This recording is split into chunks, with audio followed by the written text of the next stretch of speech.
আসসালামু আলাইকুম সবাইকে। নরমালি আমি বাসায় খুব একটা ভিডিও করতে কমফোর্টেবল না। কারণ পর্দার একটা ব্যাপার থাকে। তো সবসময় তো আসলে হিজাব করা পসিবল হয় না, বাচ্চাকে নিয়ে ম্যানেজ করতে পারি না।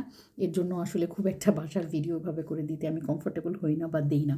তো আজকে মনে হলো আপনাদের সাথে আমার ইফতারের একটা ভিডিও শেয়ার করি। নরমালি ইফতারে বসে কী খাচ্ছি, এই হচ্ছে আমাদের আজকের ইফতার।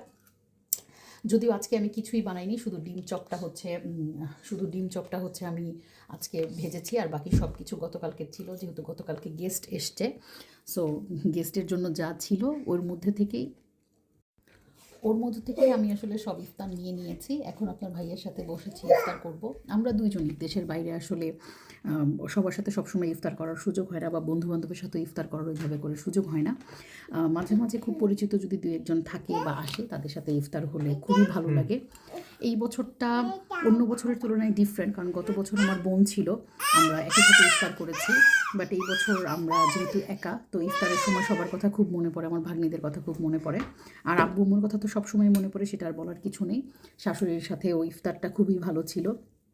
বেসিক্যালি বাংলাদেশের সব কিছুই ভালো ছিল। রোজার মাসটা বাংলাদেশে 30টা দিনই একটা ফেস্টিভ, সবার ফেস্টিভই চলে। তো ওইগুলো খুব মিস করি। বাট তারপরও আলহামদুলিল্লাহ এখানে যে খুব বেশি খারাপ লাগে বা খুব বেশি খারাপ আছি তা না, ভালোই আছি। যারা দেশের বাহিরে থাকেন তারা সবাই এটা জানেন, আর যারা দেশের বাহিরে আসতে চাচ্ছেন তারা এই বিষয়গুলো রিয়েলাইজ করে যদি আসেন, তাহলে আপনাদের জন্য এটা কোপ করতে অনেক বেশি ইজি হবে। আমি আসলে এরকমটা রিয়েলাইজ করে আসিনি, এর জন্য আমার কাছে মাঝে মাঝে খুব খারাপ লাগে। বাংলাদেশের অন্যতম ইফতারের মধ্যে একটা হচ্ছে হালিম, যেটা আমার খুবই ফেভারিট এবং অনেক পছন্দের। তো এর মধ্যে এখানে হালিম মিক্স বা কিছুই পাওয়া যায় না, বা হালিম ওইভাবে করে পাওয়া যায় না।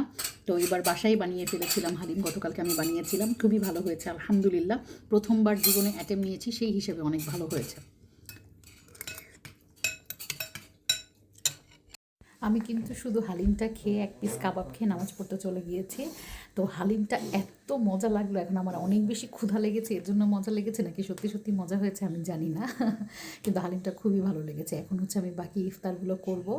ভাতও বসিয়ে দিয়েছি, ভাতটা রান্না হয়ে গেলে এরপর আমি একদম রেস্টে চলে যাব। আজকে একদম টেস্ট করে রাতে খেয়ে নামাজ পড়ে দেন ঘুমিয়ে যাব। সেহরিতে উঠে শুধু পানি খাই অথবা খেজুর খাই, দেন নামাজ পড়ে ঘুমিয়ে যাই। কারণ রিসেন্টলি আমি সেহরি টাইমে খুব একটা খেতে পারছি না, কারণ সেহরি টাইমে খেলে আমার একটু গ্যাসের প্রবলেম হচ্ছে, সকালে আমার খুব খারাপ লাগে। এই জন্য আমি সেহরির সময় খাবারটা আপাতত অফ রেখেছি। সেহরিতে উঠে ঠিকই নামাজ পড়ার জন্য এবং একটু পানি খাওয়ার জন্য, বাট আলটিমেটলি অন্য আর কোনো কিছু খাওয়া হয় না।